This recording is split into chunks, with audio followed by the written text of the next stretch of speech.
So I think the saying goes, you're your own biggest critic. Everyone, I think, has an inner voice, and it can be either positive or negative.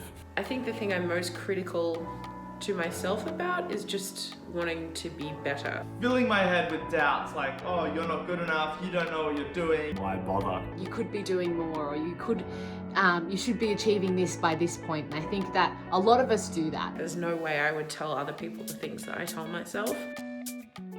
What's up guys, I'm Jazz, and on this episode of Feeling It, we're going to be talking about self-compassion, which is basically just another way of saying being nice to yourself. But wait, don't scroll. This is legit scientific stuff that's been proven to help with depression and anxiety and help you feel happier and more satisfied with life. In our culture, liking yourself isn't really encouraged. Often it's written off as being up yourself or selfish, which is unfortunate because it can lead to us being really harsh on ourselves. So sometimes we do say harsh things to ourselves. I do have an inner critic. I'll often say, why didn't you get out of bed early enough? It sometimes tells me stuff like, oh, I should have finished that test faster, or I should have studied harder. We're also led to believe that we need to criticize ourselves when we don't live up to our standards, or we'll lose our motivation and drive to succeed. But science says the opposite. Being kind to ourselves actually gives us the sense of safety and encouragement we need to keep going when things feel tough. Be a little bit easier on yourself and give yourself a pat on the back for the things that you achieve every single day. I think everyone at some point tells themselves unkind stories, but I find it fun trying to turn that voice around. Remind yourself like who you are and like your self-worth. One thing I kept telling myself is that I need to find and follow my passion.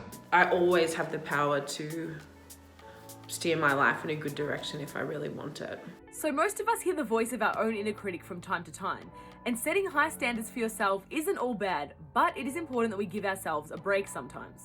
This is where the practice of self-compassion comes in. Imagine saying this to one of your best friends. Or this. Why are we so much harsher on ourselves than we'd ever be on the people we care about? This is really the essence of self-compassion, giving ourselves the same understanding, kindness, and encouragement that we'd give a good friend. Self-compassion starts by acknowledging that we're suffering. The point isn't to cheer ourselves up, but to give us permission to feel the way we do and then work with it. Sometimes we tell ourselves that we shouldn't feel a certain way because others might have it worse, or because there are things that we can be positive about. And sure, those things might be true, but it doesn't mean that your feelings aren't valid. So recognize when you're suffering and think to yourself, what would I tell a friend in this situation? Can I offer it to myself? If talking to yourself is not your jam, it can help to imagine that you have your own personal mentor who's there for you whenever you need. Wait, what? Okay, let's break it down.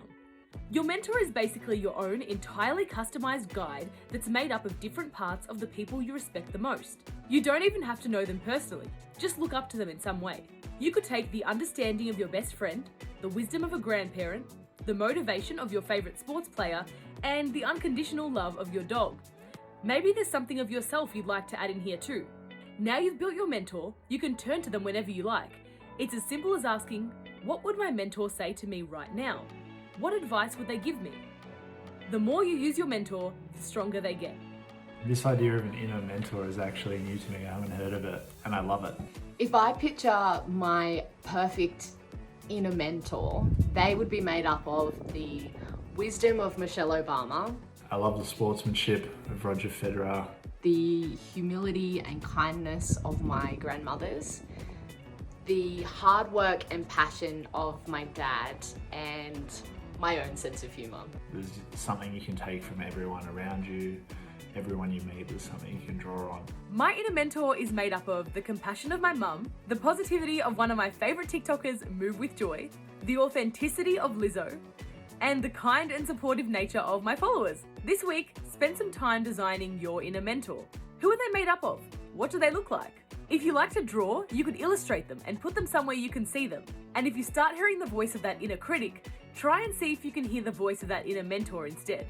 Okay, that's it for this episode. Be good to yourselves and I'll see you guys next time. Bye! Bye!